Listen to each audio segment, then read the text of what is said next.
বিশ্বনবী একজনকে জিজ্ঞেস করলো, মাসমুক, তোমার নাম কি? সাহাবী বলল, ইসমি হাসান ইয়া রাসূলুল্লাহ, আমার নাম হাসান। হাসান মানে হচ্ছে অ্যাংজাইটি, দুশ্চিন্তা। বিশ্বনবী বললেন, অ্যাংজাইটি, দুশ্চিন্তা কি কারো নাম হতে পারে? তোমার নাম আজকে থেকে হাসান নয়, আজ থেকে তোমার নাম সাহাল। সাহাল মানে সহজ। সাহাল মানে কি? হাসান কয়, না ইয়া রাসূলুল্লাহ, আমার বাপ চাচা যেই নাম দিয়েছে ওইটা আমি চেঞ্জ করব না। নাম চেঞ্জ না করে বাড়িতে চলে গেছে। যাওয়ার পর থেকে ওর দুশ্চিন্তা আর শেষ হয় না। ওর ব্যবসায় দুশ্চিন্তা, ওর ফ্যামিলিতে দুশ্চিন্তা, ওর পেটে ব্যথা, পেট ব্যথা ভালো হয়, মাথা ব্যথা শুরু হয়ে যায়, মাথা ব্যথা ভালো হয়, ডায়রিয়া শুরু হয়ে যায়। একের পর এক দুশ্চিন্তার দাবানল তার উপরে ঢেলে দিচ্ছে কে? সবাই বলে, হাসান, ওই যে নবী তোমার নাম চেঞ্জ করছিল, নাম চেঞ্জ করো নাই, এই জন্য এই ঝামেলা, যাও নামটা চেঞ্জ করে আনো। এসে বিশ্বনবীর কাছে ক্ষমা চাইল, ইয়া রাসূলুল্লাহ, আমার হাসান নামের দরকার নাই, আপনি সাহাল দিছিলেন ওইটাই ভালো। বিশ্বনবী বললেন, আজকে থেকে তুমি সাহাল। সাহাল বলে, আমি মরার আগের দিন পর্যন্ত এই সাহাল নামকরণ করার কারণে আমার সব কাজগুলোকে আল্লাহ সাহাল অর্থাৎ সহজ করে দিয়েছেন। জোরে করে আল্লাহু আকবার। আরেক মহিলাকে বিশ্বনবী বললেন, মাসমুকি, হোয়াটস ইওর নেম, তোমার নাম কি? মহিলা বলল, আমার নাম হলো আসিয়া, মানে অবাধ্য। অবাধ্য আমার নাম। ফেরাউনের বউয়ের নাম ছিল আসিয়া, হামজা দিয়ে, ওটা আইন দিয়ে নয়। আসিয়া মানে যে অন্যের প্রতি সহানুভূতি দেখায়। আর এই মহিলার নাম ছিল আইন দিয়ে আসিয়া। বিশ্বনবী বললেন, তোমার চেহারা এত সুন্দর আর নাম রাখছো বিদঘুটে আসিয়া, আজ থেকে তুমি আসিয়া নও, তুমি যেহেতু সুন্দরী, যাও, তোমার নাম আজকে থেকে জামিলা। জামিলা মানে সুন্দরী। মহিলা সাহাবী গ্রহণ করলেন। অন্যান্য মহিলারা বলে, মরার আগের দিন পর্যন্ত এই জামিলার মনটি বুড়ো হয়ে যায়, বার্ধক্যে উপনীত হয়ে যায়, কিন্তু চেহারার সৌন্দর্য কোনোদিন কমে নাই। কোন সুবহানাল্লাহ। নবীর বরকতের কারণে চেহারার সৌন্দর্য কোনো কমে নাই। এজন্য নবীর সুন্নাত আছে যেখানে আমরা আছি, কারণ আমার নবী যা শিখিয়েছেন তাতে রহমত, বরকত, মার্সি আর ব্লেসিংস বেশি না কম? যা নবী দিয়েছেন তাতে রহমত আর বরকত বেশি। আমার নবী যদি বিনোদন করেন, সে বিনোদনের সওয়াব আছে না নাই? বিশ্বনবী সাহাবাদেরকে নিয়ে খেজুর খেতে বসলেন। সবাই খেজুর খেয়ে সামনে রাখে, বিশ্বনবী রাখে না। আবু বকরও খাচ্ছে, উমারও খাচ্ছে, ওসমানও খাচ্ছে, আলীও খাচ্ছে। বিশ্বনবীর জামাতা আলীর বিচির সামনে উনি বিচি রাখে, সবার সামনে বিচি কম, আলীর বিচির সামনে বিচি বেশি, বিশ্বনবীর সামনে কোনো বিচি নেই। খাওয়ার পরে বিশ্বনবী রসিকতা করে বললেন, দেখো, আল্লাহ আমার এমন এক খাওয়া জামাই দিছে, সবাই খেজুর খাইছে কম, আমার মেয়ের জামাই আলী খাইছে ডবল। দেখো, তার সামনে বিচি অনেক বেশি। আলী বলে, দেখো, আল্লাহ আমার এমন এক শ্বশুর দিছে, আমরা তো খেজুর খাইয়া বিচি রাখছি, নবীর সামনে কোনো বিচি নাই, উনি খেজুরের সাথে বিচিও মাইরা দিছে। সুবহানাল্লাহ কইবেন না? ছোট্ট সময়ের মধ্যে কি রসিকতা করলেন, কি সুস্থ বিনোদন। আওয়াজ তোলে আল্লাহু আকবার। আরে কালো মহিলাকে বিশ্বনবী বলল, কেমন আছো? ভালো। ইয়া রাসূলুল্লাহ, আমারে উপদেশ দেন, নসিহত করেন। বিশ্বনবী বললেন, তোমার উপদেশ দিয়ে কি লাভ? কোন কালো মহিলা তো জান্নাতে যাবে না।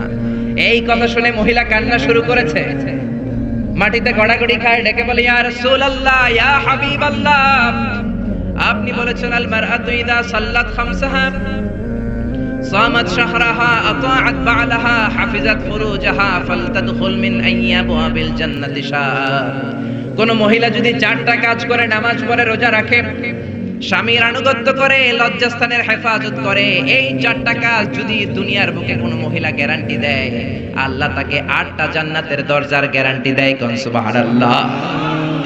ও নবী, আমি তো 4টাই করি, জান্নাতে যাব না কেন? আমি কালো দেখে? বিশ্বনবী বললেন, আরে কেঁদো না, ওঠো, তুমি যখন জান্নাতে ঢুকবে এরকম কালো থাকবা নাকি? তুমি তো ফেয়ার এন্ড লাভলি হয়ে এরপরে জান্নাতে ঢুকবা। কোন সুবহানাল্লাহ। কি সুন্দর রসিকতা করতেন ছোট্ট সময়ে। বিশ্বনবীর রসিকতাগুলো কত সুন্দর ছিল। ভালোবাসার বেশাতে মিলিয়েছেন। স্ত্রীকে যেমন ভালোবাসতেন, বন্ধুদেরকে ভালোবাসতেন, শ্রমিকদেরকে তেমন ভালোবাসতেন, নাতিদেরকেও তেমন ভালোবাসতেন। কোন সুবহানাল্লাহ। হুসাইন আর হাসান বিশ্বনবীর নাতি। বিশ্বনবী বলতেন, রায়হানাতাইন, এই দুইজন হলো আমার সুগন্ধি, পারফিউম।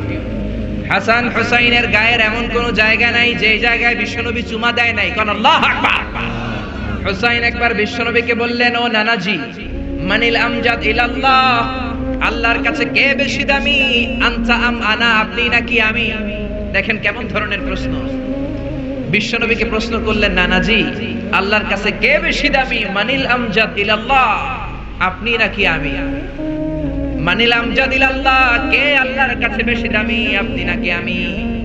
বিশ্বনবী বললেন আনাল আমজাদ, আমি বেশি দামি। শুনতেছেন?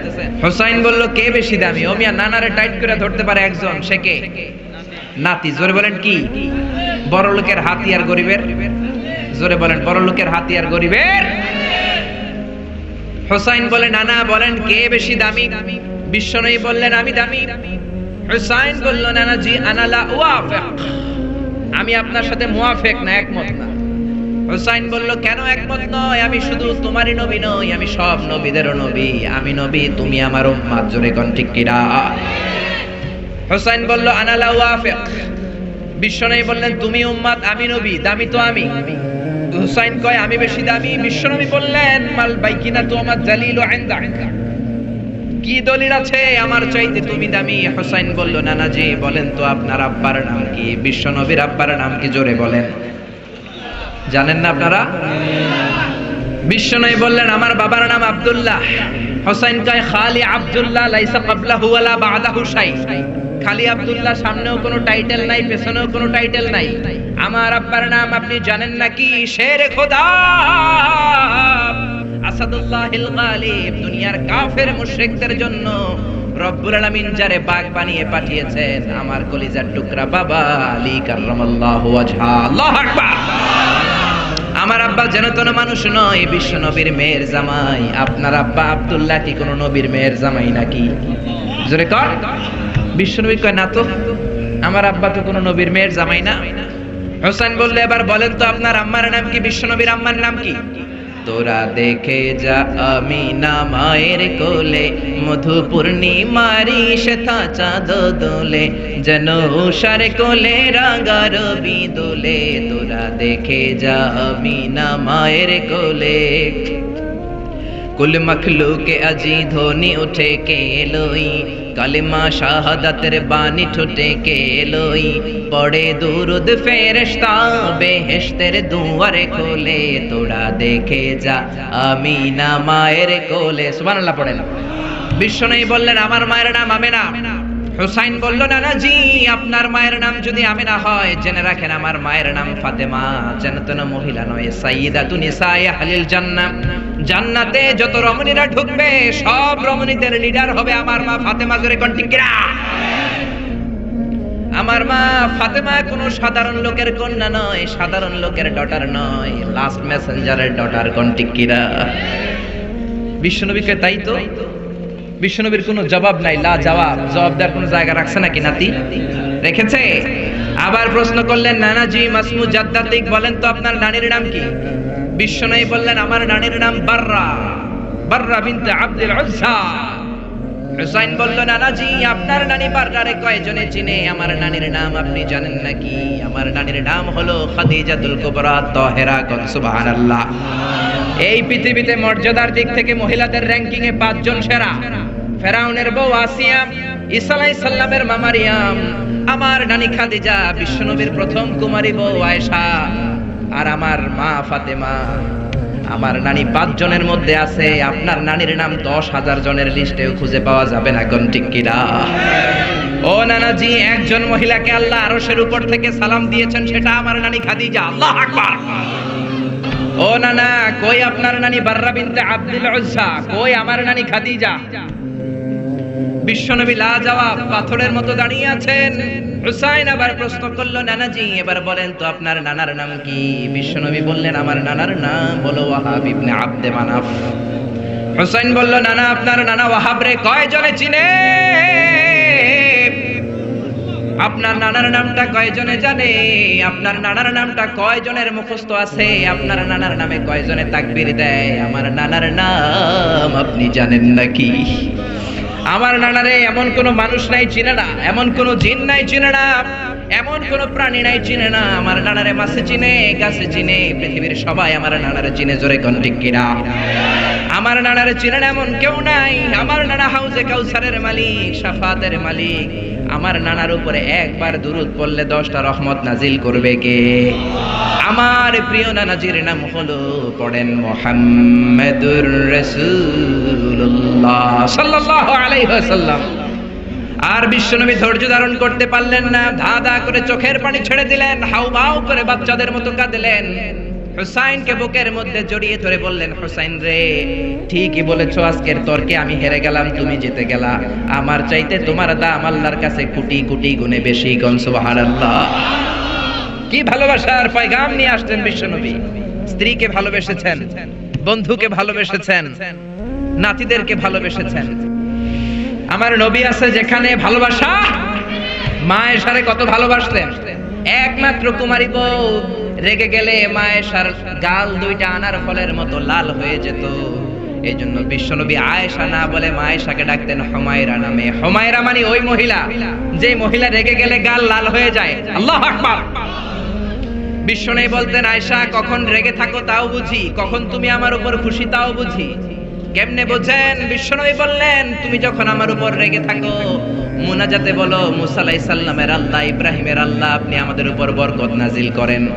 আর যখন তুমি আমার উপর খুশি থাকো, তোমার মেজাজটা খোশ মেজাজ থাকে, মুনাজাতে তুমি বলো, মুহাম্মদ সাল্লাল্লাহু আলাইহি ওয়াসাল্লামের আল্লাহ বরকত দিয়ে আপনি মদিনাটাকে ভরে দেন। কোন সুবহানাল্লাহ।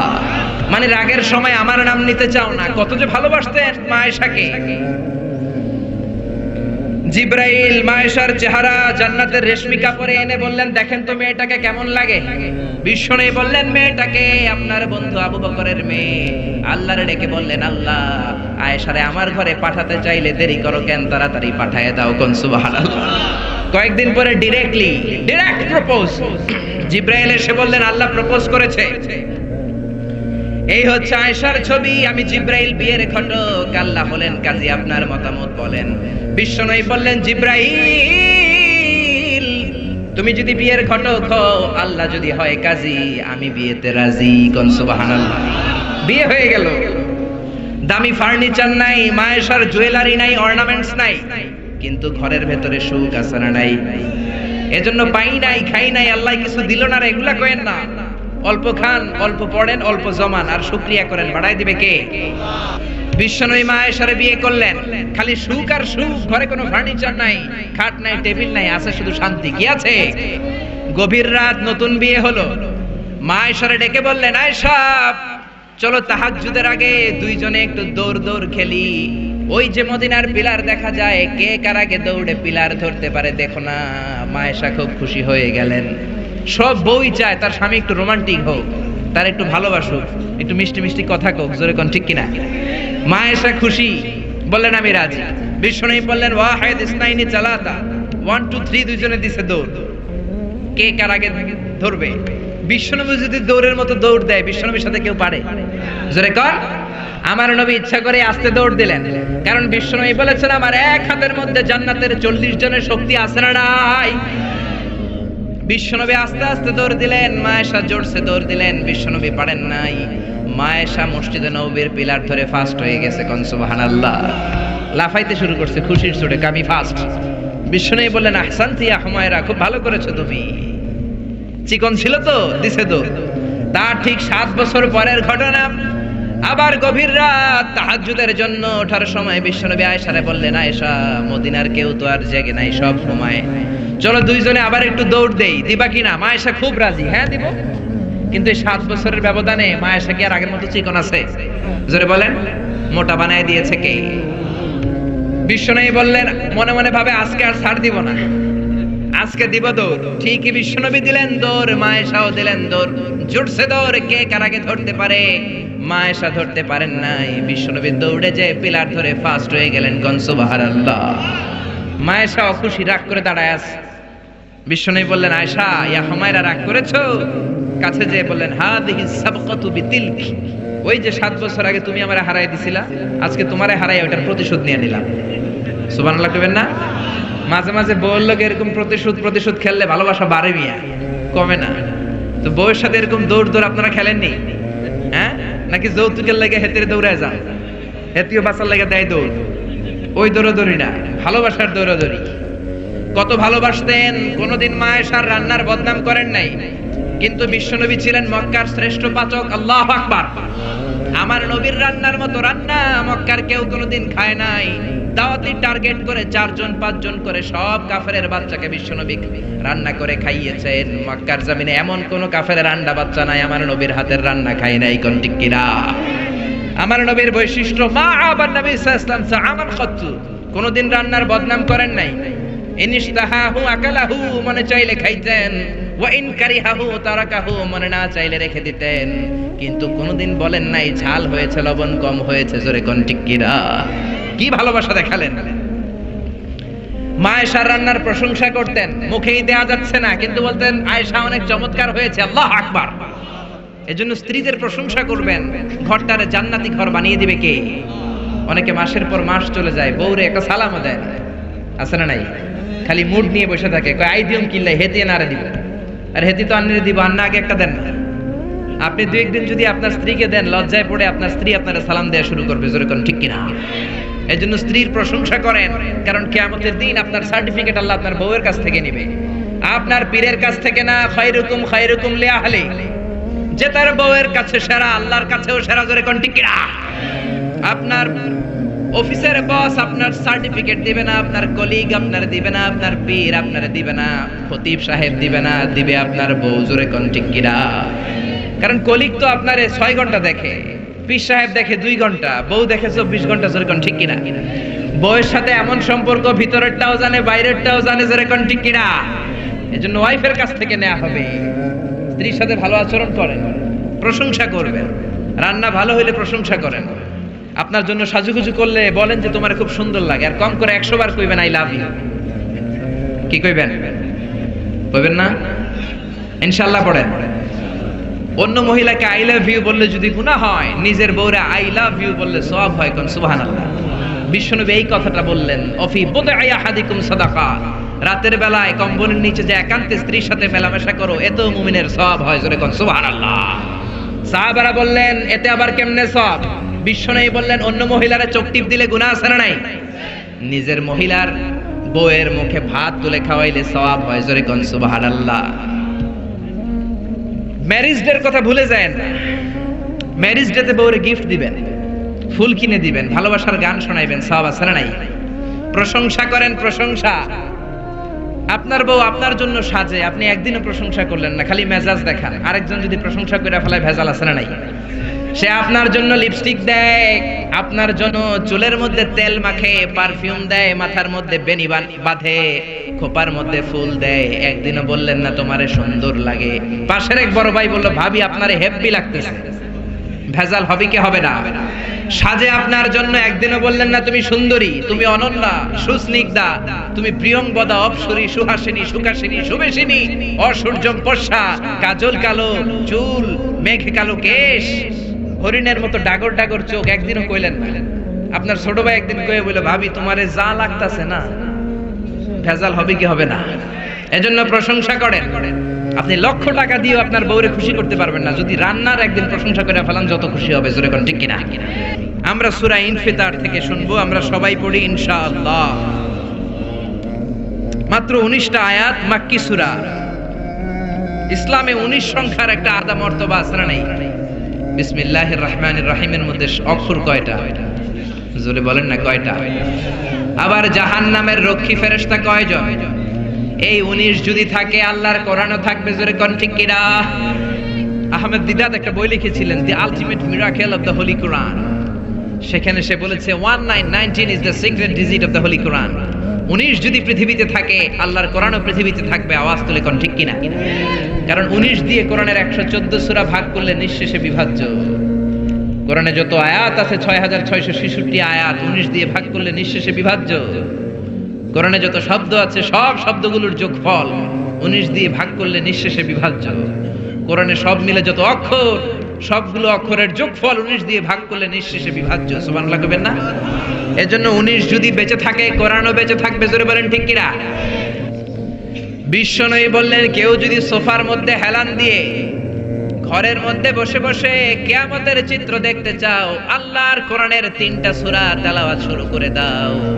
এক হলো সূরাতুত তাকবীর, 2 হলো সূরাতুল ইনশিকাক, 3 হলো সূরাতুল ইনফিতার। এই 3টা সূরার মধ্যে কিয়ামতের চিত্র তুলে ধরেছেন কে? আপনি যদি এই 3 সূরা ঘরে বসে বসে পড়েন, মনে হবে কিয়ামত আপনার সামনে দাঁড়িয়ে গিয়েছে, জোরে করে আল্লাহু আকবার। পড়েন সবাই, আউযু বিল্লাহি মিনাশ শাইতানির রাজীম, বিসমিল্লাহির রহমানির রহিম। ইযাস সামাউ ফাতারাত ওয়া ইযাল কাওয়াকিবু ইনতাসারাত ওয়া ইযাল বিহারু ফুজ্জিরাত। আল্লাহ কিয়ামতের বর্ণনা দিয়ে শুরু করলেন, ইযাস সামাউ ফাতারাত, যেদিন আকাশ বিদীর্ণ হয়ে যাবে, ওয়া ইযাল কাওয়াকিবু ইনতাসারাত, তারাগুলো ছিটকে পড়বে, ওয়া ইযাল বিহারু ফুজ্জিরাত, সাগরের জলোচ্ছ্বাস, সাগরের বিস্ফোরণে পুরো পৃথিবীতে কেঁপে উঠবে। জোরে বলেন ঠিক কিনা? সেদিনটা কিয়ামতের দিন। কোন দিন? আরো জোরে বলেন না, কোন দিন? আল্লাহ বলেন কিয়ামতের দিন এখনকার আকাশের মতো আকাশ পাবা না। ইয়াউমা নাতবিস সামাআ কাতাইয়িস সিজিল্লি লিল কুতুব, লেখার পরে পুরাতন কাগজ হাত দিয়ে যেমনি আমরা গুটে নেই, কিয়ামতের দিন আকাশটাকে এমন ভাবে গুটে নিবেন কে? এজন্য আল্লাহ বললেন, ইযাস সামাউ ফাতারাত ওয়া ইযাল কাওয়াকিবু ইনতাসারাত ওয়া ইযাল বিহারু ফুজ্জিরাত ওয়া ইযাল কাওয়াকিবু ইনতাসারাত, সেদিন তারকাগুলো ছিটকে পড়বে।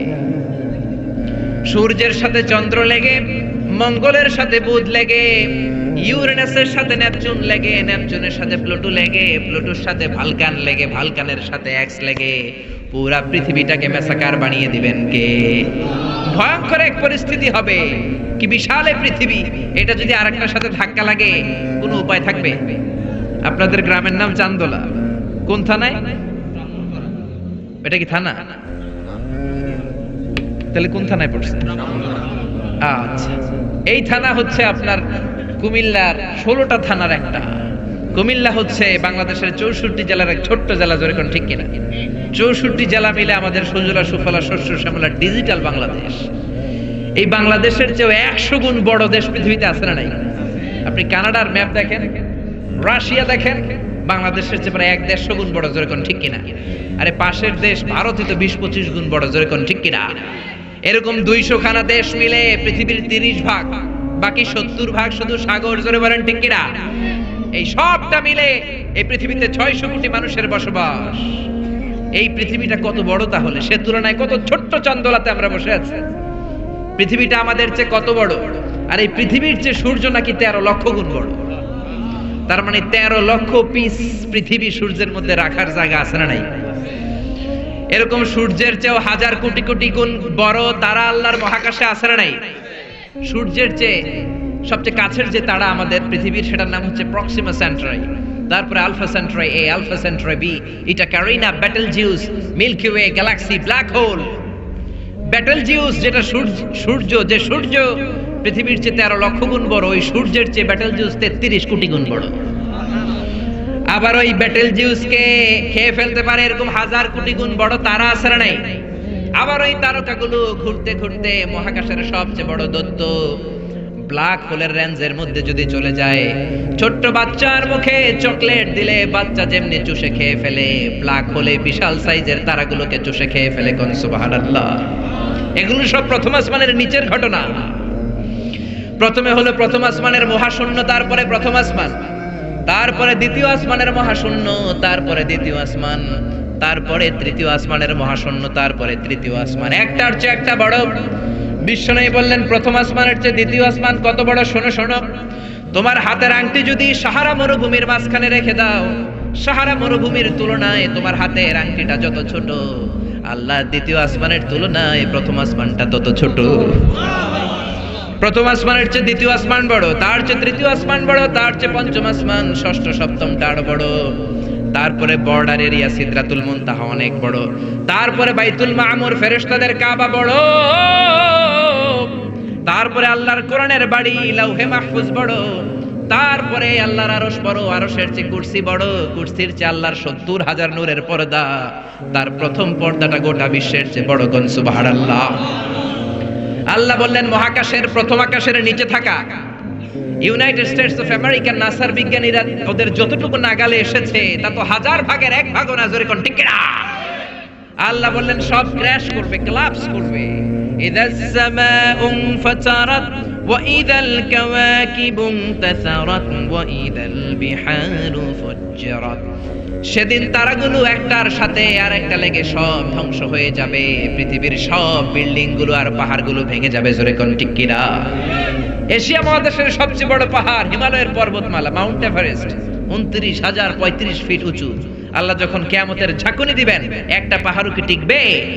ইযা যুলজিলাতিল আরদু জিলজালাহা ওয়া আখরাজাতিল আরদু আসকালাহা ইযা রুজ্জাতিল আরদু রাজ্জান ওয়া বুসাতিল জিবালু বাসসা।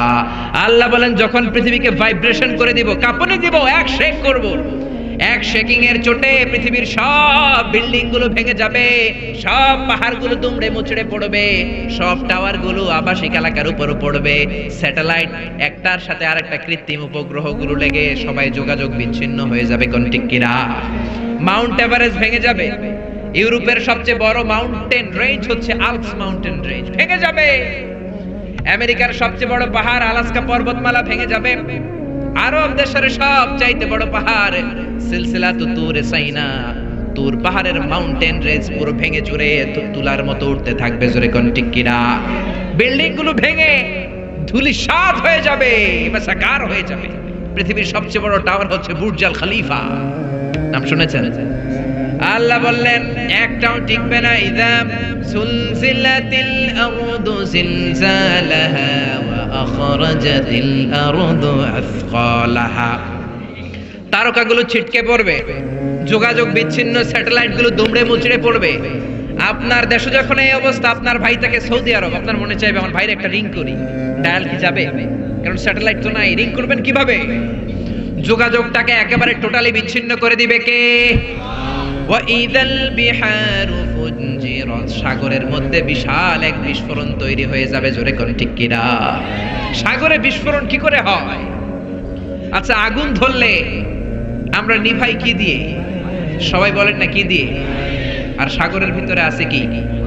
আল্লাহ বললেন সে কাছের তারার নাম হচ্ছে প্রক্সিমা সেন্ট্রাই, তারপরে আলফা সেন্ট্রাই এ, আলফা সেন্ট্রাই বি, ইটা ক্যারিনা, ব্যাটেলজিউস, একটার চেয়ে আরেকটা বড়। আসেন এই শীতের রাতে আমরা সূর্যের পরে পৃথিবীর সবচেয়ে কাছের যেই তারা প্রক্সিমা সেন্ট্রাই, এই শীতকালের একটা পিকনিক করে আসি ওখান থেকে। প্রক্সিমা সেন্ট্রাইতে আমরা পিকনিক করতে যাবেন? ওখানে যদি আমরা শীতকালীন পিকনিক করতে যাই তাহলে আমাদের কত সময় লাগবে? ছোট্ট একটা আইডিয়া দেই তো। আমরা যে পিকনিকে যাব, যারা যারা হাত তোলেন, কিভাবে যাইবেন? গাড়িতে? কেন? প্লেনে? রকেটে? হ্যাঁ, রকেটে যাইতে হবে, প্লেনে যাওয়া যাবে না। কারণ বর্তমান বিশ্বে সবচেয়ে দ্রুতগামী যে প্যাসেঞ্জার প্লেন আবিষ্কার হয়েছে এটার নাম হচ্ছে বোম সুপারসনিক। কি নাম? Bomb supersonic. Bomb bomb Afridi না, আবার বোম সুপারসনিক। এটা ঘন্টায় চলে 1300 কিলোমিটার বেগে। এটা দিয়েও যাওয়া যাবে না, কারণ কোনো প্যাসেঞ্জার বিমান দিয়ে এই যে মাধ্যাকর্ষণ শক্তি, এটাকে ডিঙানো যায় না। আমাদেরকে যেতে হবে রকেট দিয়ে। কোন রকেট দিয়ে যাব? যেই রকেট দিয়ে নীল আর্মস্ট্রং, এডউইন অলড্রিন আর মাইকেল কলিন্স 1969-এ চাঁদে নেমেছিল। ওই রকেটটার নাম হচ্ছে অ্যাপোলো 11।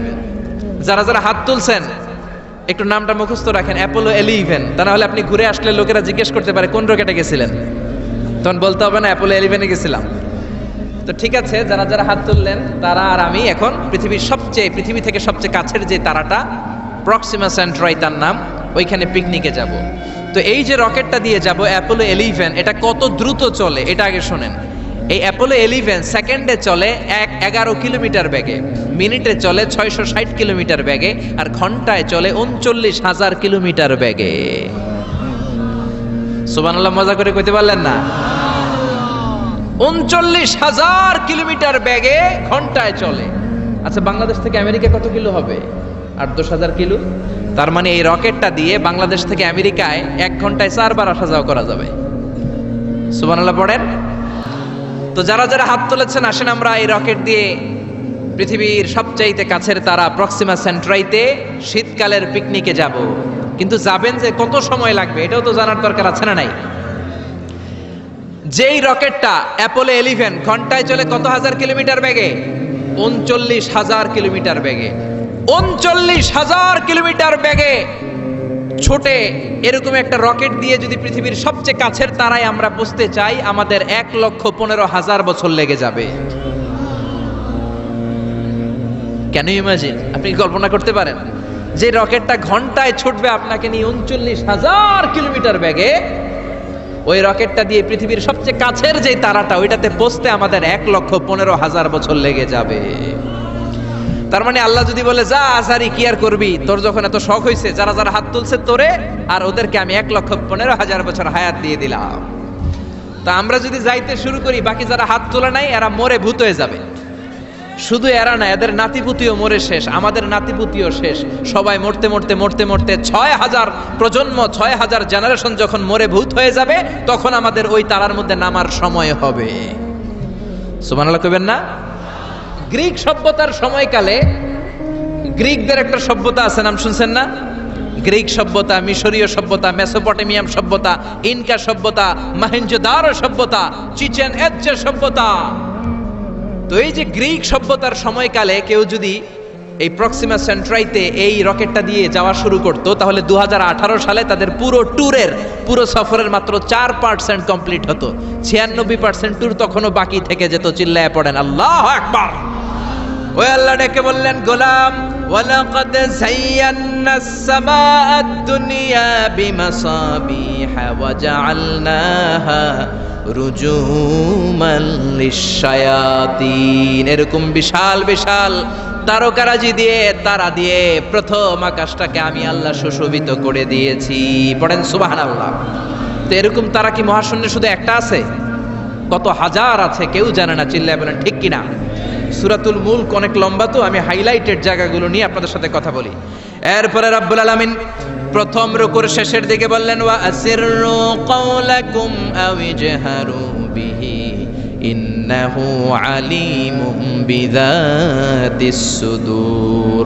ও গোলাম, তোমরা আস্তে কোনো কথা বলো, প্রকাশ্যে বলো কিংবা গোপনে বলো, কেউ শোনে না, শোনে কে?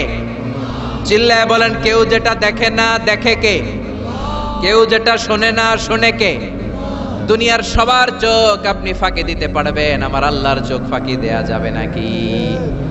আচ্ছা বলেন তো, পুলিশের চোখ ফাঁকি দেয়া যায় কি যায় না? র্যাবের চোখ, বিমানবন্দরে কাস্টমস অফিসারের চোখ, দুর্নীতি দমন কমিশনের অফিসারের চোখ, পরীক্ষার হলে ম্যাজিস্ট্রেটের চোখ, কিন্তু আমার আল্লাহর চোখ ফাঁকি দেয়া যায়? আপনি রাত্রিবেলা দরজা বন্ধ করে, জানলা আটকে দিয়ে, বাতি বন্ধ করে পাপ করেছেন, অন্যায় করেছেন, কেউ দেখে নাই, দেখেছে কে? এরপরে আল্লাহ বললেন, আওয়ালাম ইয়ারাউ ইলাত তায়রি ফাওকাহুম সাফাতিন ওয়া ইয়াকবিদনা মা ইউমসিকুহুন্না ইল্লার রাহমান ইন্নাহু বিকুল্লি শাইইন বাসীর। আল্লাহ ডেকে বললেন, গোলাম ওরা কি পাখির দিকে তাকায় না? আওয়ালাম ইয়ারাউ ইলাত তায়র, ওরা কি পাখির দিকে নজর করে না?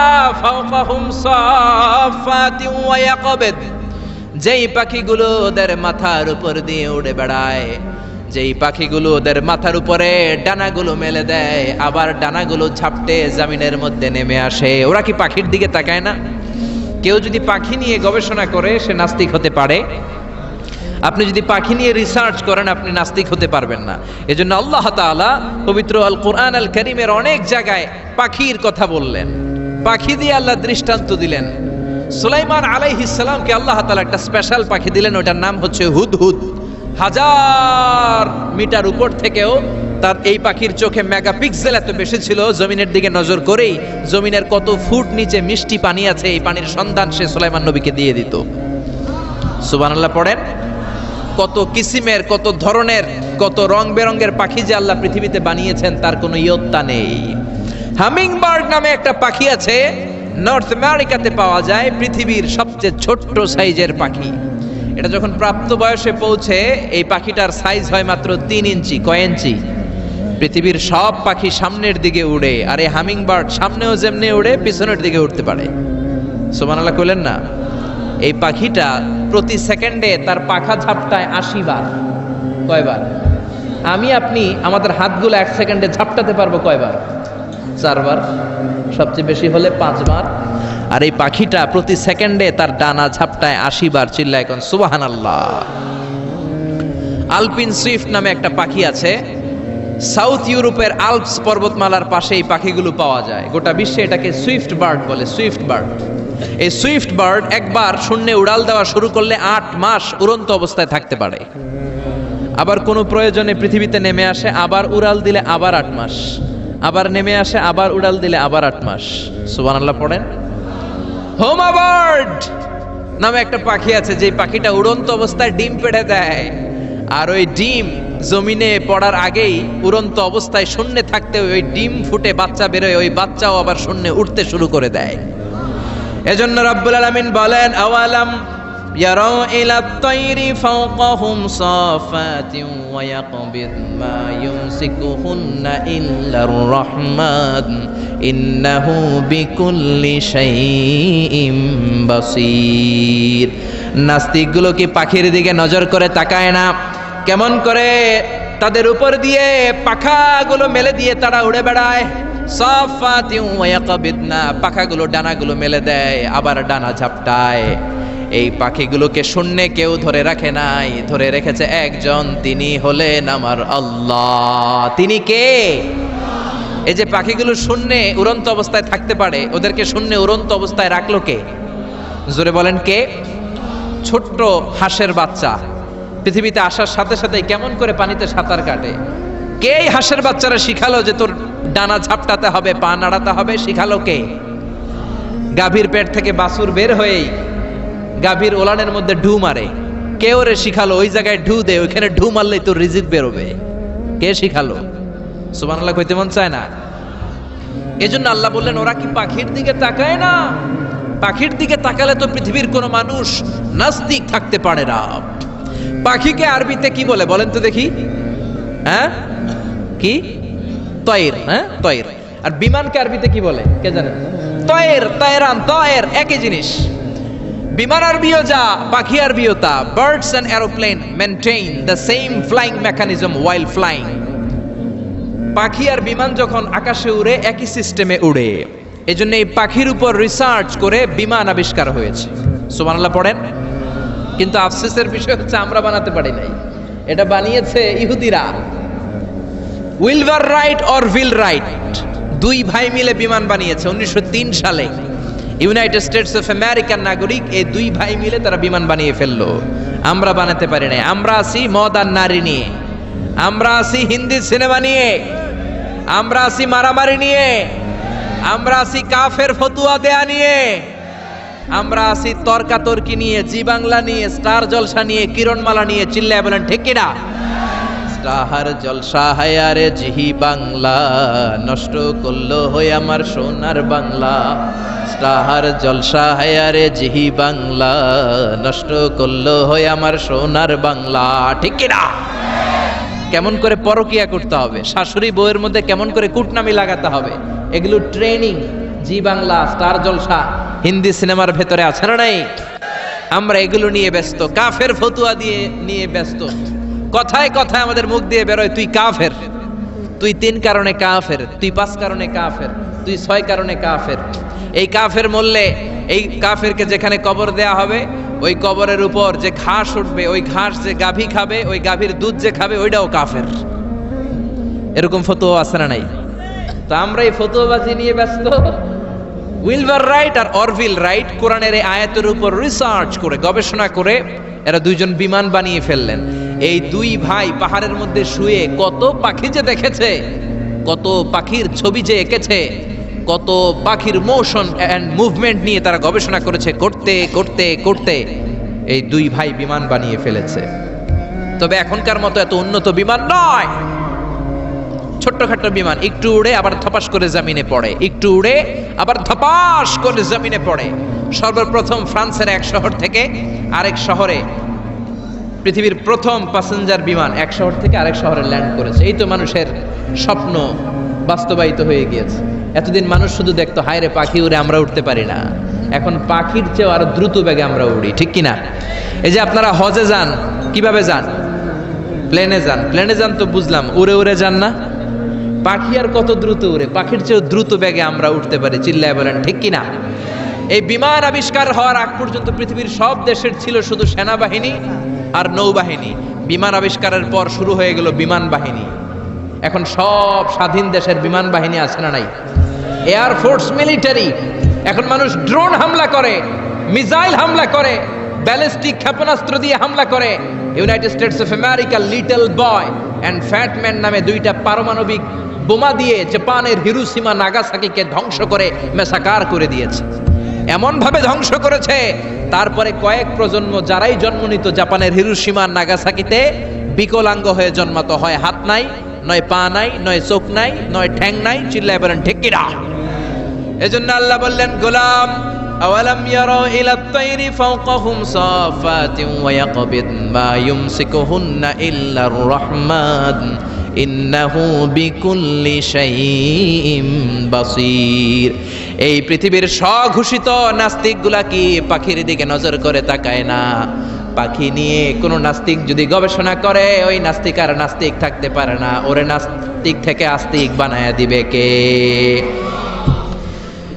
এরপর আল্লাহ বললেন, আম্মান হাযাল্লাযী ইয়ারযুকুকুম ইন আমসাকা রিজকাহু বাল্লাজ্জু ফী উতুওয়িন ওয়া নুফুর। আল্লাহ বললেন, ও গোলাম, আমি আল্লাহ রিজিক দেই। আমি আল্লাহ যদি তোদের রিজিক বন্ধ করে দেই, কে আছে তোদের রিজিক দিতে পারে? রিজিক দেওয়ার মালিক কে? পৃথিবীতে যত খাবার আছে সব খাবারগুলো যদি নষ্ট হয়ে যায়, আমাদেরকে খাবার দিবে কে? ঘুম থেকে উঠে দেখলেন কোথাও কোনো খাবার নাই, বাজারে ফলমূল নাই, বিস্কুট নাই, আলু নাই, সিঙ্গারা নাই, কিচ্ছু নাই, ক্ষেতের মধ্যে কোনো ফসল নাই, গাছের মধ্যে ফুল ফল কিচ্ছু নাই। এরকম যখন অবস্থা হয়ে যাবে, আল্লাহ যদি রিজিকগুলো দেয়া বন্ধ করে দেয়, আপনাদেরকে রিজিক দিবে কে? খাদ্য দিবে কে? নাকি আপনাদের খাদ্যমন্ত্রী? আপনাদের খাদ্যমন্ত্রীও রিজিক দিতে পারবে না? প্রধানমন্ত্রী? জোরে বলেন। এজন্য আল্লাহ বললেন, আমা মিন দাব্বাতিন ফিল আরদি ইল্লা আলাল্লাহি রিজকুহা। এই জমিনের মধ্যে যত ধরনের প্রাণী আছে, মাছ আছে, পশু আছে, সব প্রাণীগুলাকে, মানুষগুলাকে রিজিক দেয় কে? তিমি মাছগুলো সকালবেলা সাগরের এই মাথা থেকে ওই মাথা যায় খালি পেটে, বিকেলবেলা পেট ভর্তি করে তিমি মাছটারে ফিরায় দেয় কে? বাবুই পাখি সকালবেলা বাসা থেকে খালি পেটে বের হয়ে যায়, বাবুই পাখির পেট ভর্তি করে বিকেল বেলায় বাসায় ফিরিয়ে দেয় কে? রিকশাওয়ালা সকালবেলা আল্লাহর নাম নিয়ে খালি পকেটে রিকশা নিয়ে বের হয়ে যায়, বিকেল বেলা রিকশাওয়ালার পকেট ভর্তি করে রিকশাওয়ালাকে বাড়িতে ফিরায় দেয় কে? এজন্য রিজিক দেওয়ার মালিক একজন, তিনি কে? চিল্লায় বলেন না, তিনি কে? আল্লাহ ছাড়া কেউ রিজিকের ব্যবস্থা করতে পারে না। সাইয়েদনা সুলাইমান আলাইহিস সালাম ছিলেন গোটা বিশ্বের বাদশা। চারজন বাদশা যারা গোটা বিশ্বকে শাসন করেছে, এই চারজনের দুইজন হচ্ছে মুমিন, দুইজন কাফের। কাফেরের একজন হচ্ছে নমরুদ, আরেকজন হচ্ছে বখতনাসর। এই বখতনাসরকে ইংরেজিতে বলে Nebuchadnezzar the second. He was the constructor of the hanging garden of Babylon. ব্যাবিলনের শূন্য উদ্যানের নির্মাতা। এই দুইজন কাফির শাসক গোটা বিশ্বের বাদশা ছিল। আর মুমিন ছিল দুইজন, একজন সাইয়েদনা সুলাইমান আলাইহিস সালাম, আরেকজন হচ্ছে যুলকারনাইন। কোন সুবহানাল্লাহ। তো সুলাইমান আলাইহিস সালাম আল্লাহর জলিল কদর পয়গম্বর, আল্লাহরে বললেন, আল্লাহ তুমি আমারে গোটা বিশ্বের বাদশা বানালা, আমি চাই একদিন আমি গোটা বিশ্বের সব মানুষ, প্রাণী আর মাছগুলোকে লাঞ্চ খাওয়াবো। লাঞ্চ কি খাওয়াবো? লাঞ্চ বুঝেন তো আপনারা? লাঞ্চ মানে কি? দুপুরের খাবার।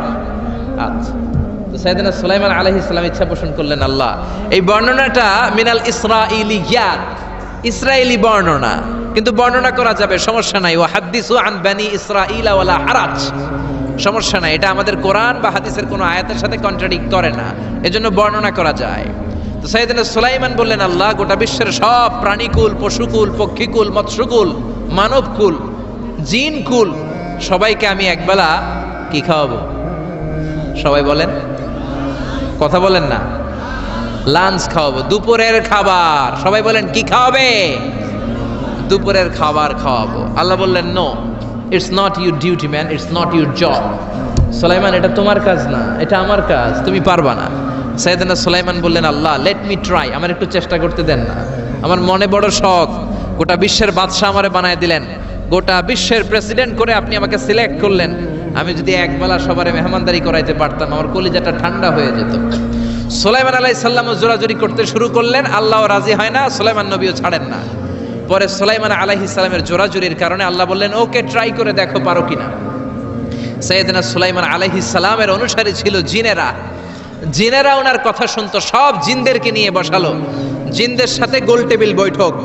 জিনের বাদশারে বলল, জিনের বাদশা আমি গোটা বিশ্বের সব মানুষগুলোকে একদিন দুপুরের খাবার খাওয়াবো, যাও সাগরের পাড়ে 40 কিলোমিটার জায়গার মধ্যে খাবারের আয়োজন করো। জিনের বাদশা বিশাল বিশাল ডেক পাতিল নিয়ে সমস্ত জিনদেরকে নিয়ে রান্না বান্নার কাজ শুরু করলো। আফ্রিকার জঙ্গল থেকে আস্ত আস্ত গরুগুলোকে এনে ফ্রাই করতে আরম্ভ করলো, হরিণগুলোকে রোস্ট করতে আরম্ভ করলো, সাগরের তিমি মাছগুলোকে ভুনা করতে শুরু করলো, আকাশের বড় বড় পাখিগুলোকে রোস্ট করতে শুরু করলো। 40 কিলোমিটার ব্যাপী জায়গা নিয়ে খাবার তৈরি করা হচ্ছে, কারণ সাইয়েদনা সুলাইমান আলাইহিস সালাম গোটা বিশ্বের মানুষকে, গোটা বিশ্বের প্রাণীগুলোকে একদিন দুপুরের খাবার খাওয়াবে। তো 40 কিলোমিটার জায়গার মধ্যে খাবারের আয়োজন করা হলো। সাইয়েদনা সুলাইমান আলাইহিস সালাম বললেন রান্না করতে থাকো। করতে করতে বিশাল রান্নার স্তূপ, বিরিয়ানির স্তূপ, খিচুড়ির স্তূপ, পোলাওয়ের স্তূপ, রেজালার স্তূপ, ঝাল গরুর মাংসের স্তূপ, কোরমার স্তূপ, সব কিছুর স্তূপ করা হলো। ফল মূল মাছ মাংস এনে স্তূপ করা হলো 40 কিলোমিটার এরিয়া নিয়ে। কয় কিলোমিটার? সবাই বলেন কয় কিলোমিটার? সব যখন রান্না শেষ, চলে এলো সেই মাহেন্দ্রক্ষণ, সেই মাহেন্দ্র দিন যেদিন তিনি আপ্যায়ন করাবেন। সাইয়েদনা সুলাইমান আলাইহিস সালাম উদ্বোধনী ভাষণ দিবেন, মানে উদ্বোধন করবেন। খাবার উদ্বোধন করা লাগবে না, তো গোটা বিশ্বের মানুষ খাবে, মহাবিশ্বের সব প্রাণী খাবে। উনি উদ্বোধনী বাক্যে বললেন আমি বেশি কিছু বলতে চাই না, মাছেরা লাইন ধরবে সাগরের এদিক দিয়ে, পাখিরা লাইন ধরবে ডান দিক দিয়ে, মানুষ লাইন ধরবে বাম দিক দিয়ে, জিনেরা লাইন ধরবে সামনে দিয়ে, আর বনের পশুরা লাইন ধরবে জঙ্গলের এদিক দিয়ে। লাইনে লাইনে আসো, তোমাদেরকে খাবার দেয়া হবে সকাল থেকে সন্ধ্যা পর্যন্ত, যার যত মনে চায় পেট ভর্তি খাবার দেয়া হবে। ইন দ্য মিন টাইম সাগরের ভেতর থেকে এক বিশাল আকৃতির তিমি মাছ আ করে ডেকে বলল, সুলাইমান আমি লাইন টাইন মানি না। কি মানি না? তুমি তোমার উদ্বোধনী বক্তব্যে বলেছো লাইন ধরে খাবার নিতে হবে, আমি লাইন টাইন মানি না। আমার পেটে প্রচন্ড ক্ষুধা, ক্ষুধার জ্বালায় আমি মরতে বসেছি, আমি লাইন মানি না, খাবার দাও। সাইয়েদনা সুলাইমান আলাইহিস সালাম বললেন আমি নবী মানুষ, আমি বেলাইন করতে পারি না। সাইয়েদনা সুলাইমান বললেন আমি লাইন ছাড়া খাবার দিতে পারি না। তিমি মাছ বলে আমি লাইন মানি না, আমার পেটের ভেতরে এত ক্ষুধা, ক্ষুধার জ্বালায় আমি মরে যাচ্ছি। তোমার এই মেহমান খানায় এসে খাবারের অভাবে আমি যদি তিমি মাছ মারা যাই, কিয়ামতের দিন আল্লাহ তোমারে ছাড়বে না রে সুলাইমান। সুলাইমান আলাইহিস সালাম পড়ে গেছে বিপদে। হায় হায়, আসলে যেটা যদি মরে যায় তাহলে তো সমস্যা, ব্যাড রেকর্ড হয়ে যাবে, ঠিক কি না? তো উনিও লাইন মেনটেন করতে বলতেছেন, তিমি মাছও লাইন মানবে না, বেলাইন। কিছু লোক আছে এরকম, পুলিশ দ্বারা আছে, র্যাব দ্বারা আছে, ওর মধ্যে বেলাইন করে ফেলায়, আছে না নাই? তিমি মাছ বলে আমি লাইন টাইন মানি না। তো সুলাইমান আলাইহিস সালাম বললেন ঠিক আছে সবার জন্য লাইন, শুধু এইটার জন্য বেলাইন। উনি ঘোষণা দিলেন যাও এটারে খাবার দাও। তো তিমি মাছ বলল সুলাইমান আমি এই যে আমার মুখটাকে, বিশাল মুখটাকে হা করে রেখেছি, আমার মুখের ভেতরে জিনদেরকে বলো খাবার ঢুকায় দিতে, যতক্ষণ না আমার পেট ভরবে আমি হা করে থাকবো, চিল্লায় কোন আল্লাহু আকবার। সাইয়েদনা সুলাইমান আলাইহিস সালাম ভাবলেন বিশাল একটা আস্ত গরুর রোস্ট যদি ঢুকায় দেয় তাইলেই তো শেষ, কেল্লা ফতে, ঠিক কিনা?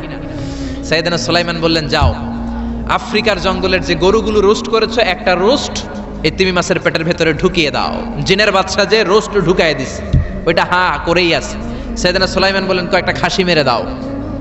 খাসি মেরে দেয়া হলো, ওটা হা করে আছে। কয়েক বস্তা বিরিয়ানি মেরে দাও, মেরে দেয়া হলো।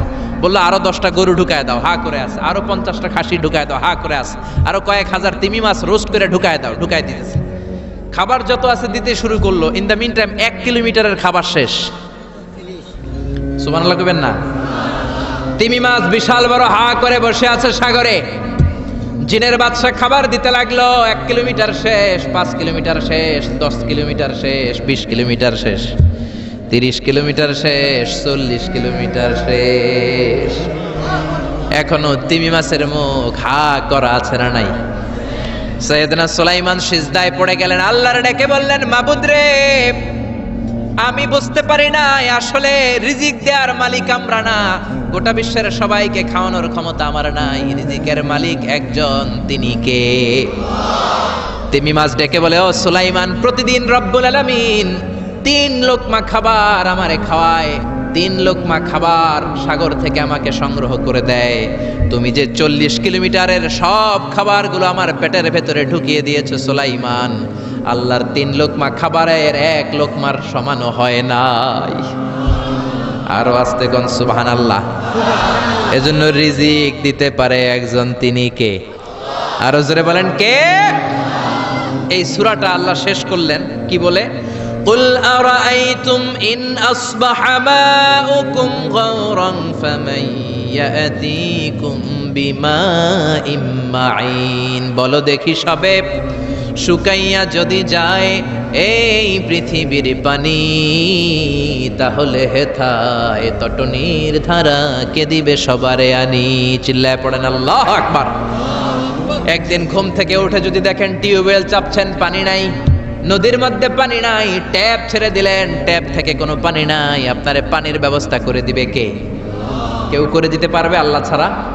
একটু কল্পনা করেন না, আগামীকালের সকালটা, ঘুম থেকে উঠলেন, মুখ ধুবেন, টয়লেট করবেন, ফ্রেশ হবেন, ট্যাপে পানি নাই, টিউবওয়েলে পানি নাই, বাজারে মিনারেল ওয়াটারও নাই, কোথাও পানি নাই, কি করবেন? পানি দেওয়ার মতো কেউ আছে? জোরে বলেন। এজন্য পানির মালিক কে? জোরে বলেন। এই পানি দিয়ে আল্লাহ আবার শাস্তিও দেয়। পানির অপর নাম যেমনি জীবন, আবার পানির অপর নাম হচ্ছে মরণ। চিল্লায় বলেন ঠিক কিনা?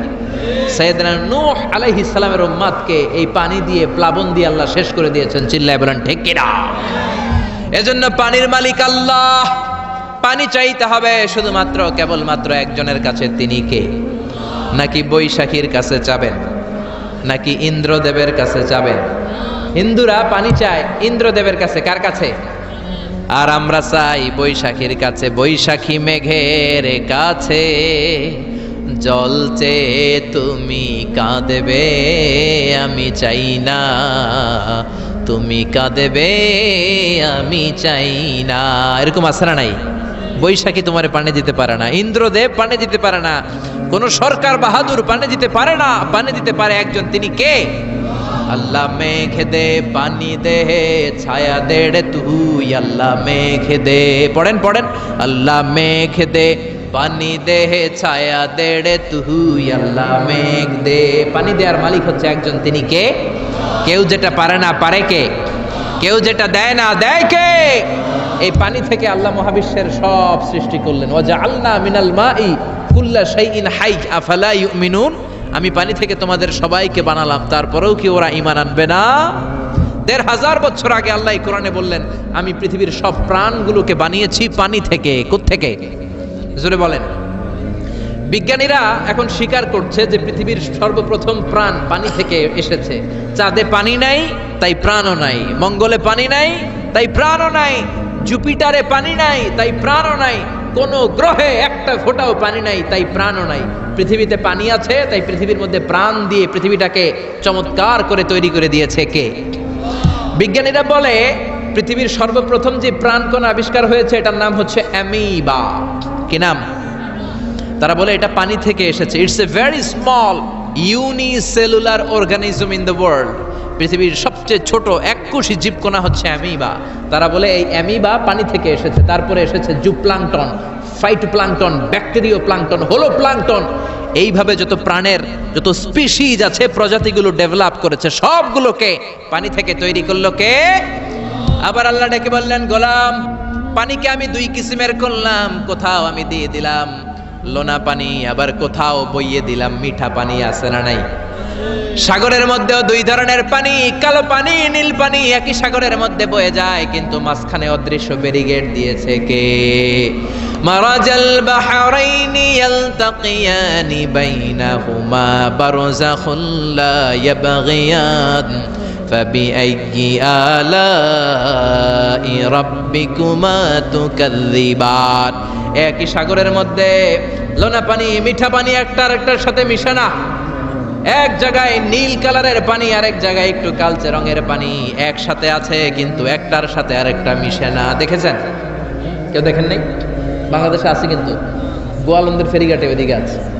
আমি মিশরে দেখেছি নীল নদের পানির সাথে ভূমধ্য সাগর, মেডিটেরেনিয়ান সি, এই পানির কোনো মিল হয় না। একদিকে নীল নদের পানি, আরেকদিকে ওই সাগরের পানি, দুইটা একসাথে বয়ে যায়, কিন্তু একটার কালারের সাথে আরেকটার কালার মিক্স হয় না। চিল্লায় বলেন আল্লাহু আকবার। আবার আল্লাহ ডেকে বললেন, গোলাম, মিঠা পানির নদী দিয়ে বিশ্বটারে আমি সিক্ত করেছি। বাংলাদেশের জেলায় জেলায়, থানায় থানায়, আনাচে কানাচে মিঠা পানির নদী আছে না নাই? কথা কন।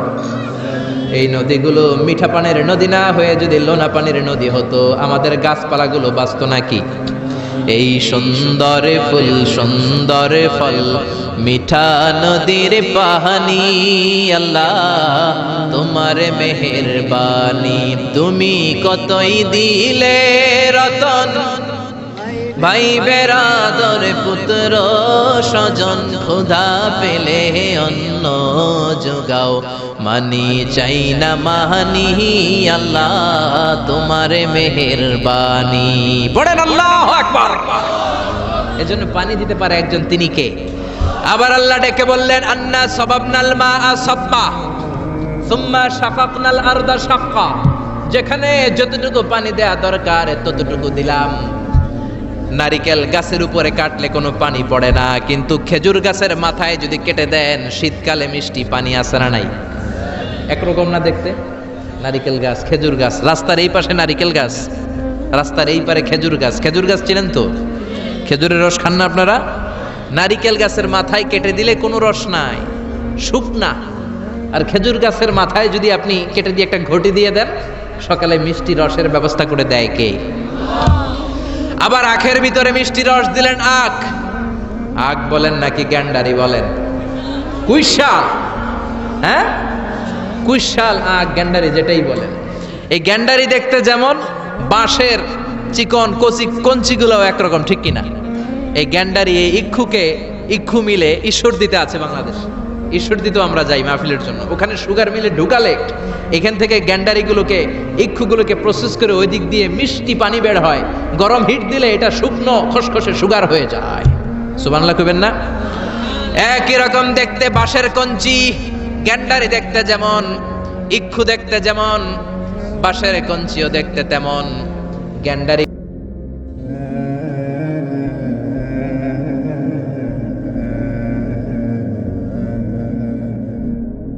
إن الحمد لله نحمده ونستعينه ونستغفره ونؤمن به ونتوكل عليه ونعوذ بالله من شرور أنفسنا ومن سيئات أعمالنا من يهده الله فلا مضل له ومن يضلل فلا هادي له أي فلن تجد له وليا مرشدا ونشهد أن لا إله إلا الله وحده لا شريك له هو الذي لا ضد له ولا ند له لا مثل له ولا مثيل له لا وزير له ولا كفيل له لا شبه له ولا شبيه له لا ولد له ولا والد له وهو الواحد الفرد الصمد لم يلد ولم يولد ولم يكن له كفوا أحد ونشهد أن سيدنا ونبينا وحبيبنا وبشيرنا ونذيرنا وطبيبنا وطبيب أرواحنا وحبيبنا وحبيب ربنا محمدا عبد الله ورسوله أرسله بالحق بشيرا ونذيرا وداعيا إلى الله بإذنه وسراجا منيرا أما بعد